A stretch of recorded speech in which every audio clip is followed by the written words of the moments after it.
Hey, today we're looking at Matthew chapter 16. There's so much we could talk about in this chapter. There really is, but I'm going to focus in on verses 24 and 25, really. This is the famous section of teaching where Jesus says to his disciples, if anyone wants to become my followers, let them deny themselves and take up their cross and follow me. Then he says, for those who want to save their life will lose it, and those who lose their life for my sake will find it.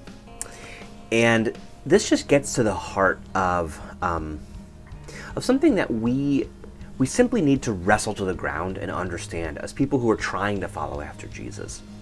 And it's that giving of yourself for the sake of Jesus and his mission, for his sake, is simply better than holding on to life for yourself. Giving up your life for Jesus is better than living your life for yourself. This is a truth that Jesus teaches, that he proposes, that we simply have to wrap our minds and our hearts around if we're going to be Jesus followers in the world. It's really hard because what I see when I go about life is that if I want to live the life that I want to live, then I have to try to live the life that I want to live, right? And the life that I'm imagining, the life that I want, that's what I want, that's better. That's the life I'm supposed to live. And Jesus simply says, if you continue in that, you will lose your life. But here's something different. If you give your life up for me, for following me, for my sake, then you will find life like you could never find without me. And this is something that we have to wrestle to the ground. It's something we just don't believe.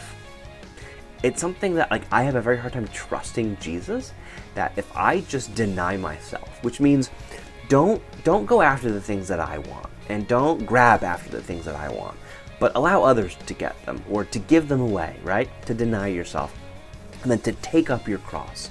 And that means to take upon yourself the task and the mission and the purpose that Jesus gives us, even if it costs us, even if it hurts us, even if it's a burden that we have to bear, right? Denying ourselves and taking up our crosses. I have such a hard time believing that that is going to result in a better life than if I just live for myself.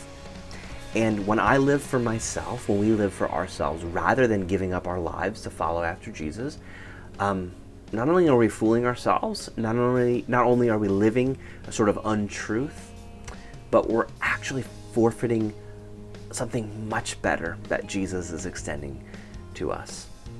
And so, with this teaching in mind, I want you to take some time today to reflect on this and let his word, read his word and read it again and again, just these two verses, and let them speak to you.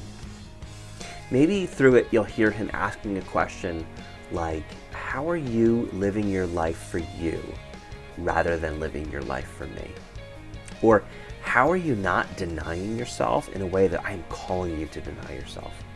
Like, what are you continuing to do that I'm telling you need to stop?